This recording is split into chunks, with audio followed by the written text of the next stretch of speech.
Among the Hidden by Margaret Peterson Haddix, Chapter 10.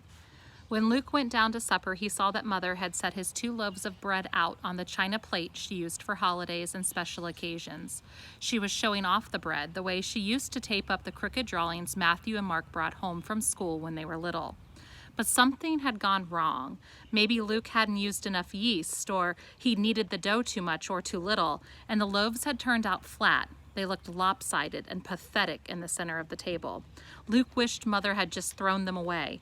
It's cold out now. Nobody would notice if you pulled the shades. Why can't I sit at the table with all of you? He asked when he reached the bottom of the stairs. Oh, Luke, Mother started. Someone might see your shadow through the shades, Dad said. They wouldn't know it was mine, Luke said, but there would be 5 and they would be suspicious. Mother said patiently, Luke, we're just trying to protect you. How about a big slice of your bread? There's cold beef and canned beans, too. Resignedly, Luke sat down on the stairs. Matthew asked about the auction Dad had gone to. I drove all that way for nothing, Dad said disgustedly. I waited 4 hours for the tractors to come up, and then I couldn't even afford the first bid. At least you got home in time to fix that back fence before dark, Mother said, cutting the bread. And yell at me, Luke thought bitterly.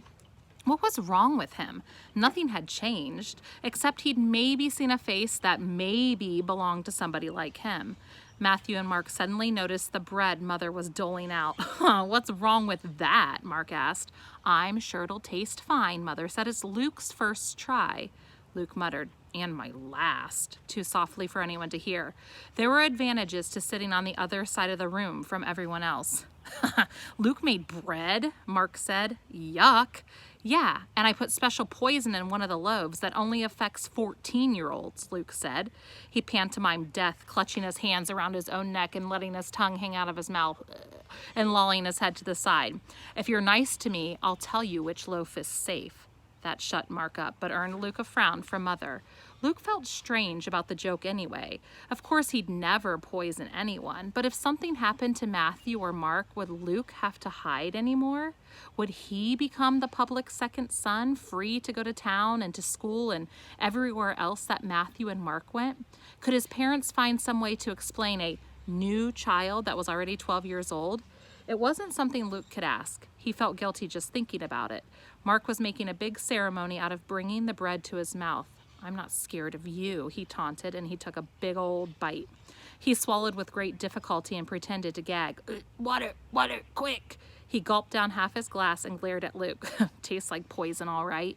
Luke bit into his bread. It was dry and crumbly and tasteless, not like Mother's at all, and everybody knew it. Even Dad and Mother had pained expressions on their faces when they chewed. Dad finally pushed his slice away. That's okay, Luke, he said. I'm not sure that I'd want any son of mine getting too good at baking anyhow. That's what a man gets married for. Matthew and Mark laughed. Getting married soon, Luke? Mark teased. Sure, Luke said, struggling to sound as devil-may-care as Mark, but don't think I'd invite you to the wedding. He felt a cold, hard lump in his stomach. That wasn't the bread.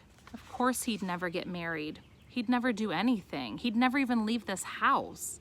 Mark switched to teasing Matthew, who evidently did have a girlfriend. Luke watched the rest of his family laughing. May I be excused? Luke asked.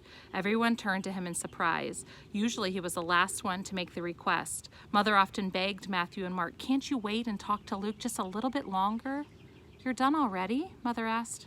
I'm not very hungry, Luke said. Mother gave him a worried look but nodded anyway. Luke went to his room and climbed onto the stool by the back vents. In the dark, it was easier than ever to see into the houses of the new neighborhood. Their windows were lit up against the night. Some families were eating like his. He could see one set of 4 people around a dining room table, and then one set of 3. Some families had their curtains or shades drawn, but sometimes the material was thin, and he could still see the shadows of people inside. Only the Sports family had all their windows totally blocked. They were covered in heavy black blinds.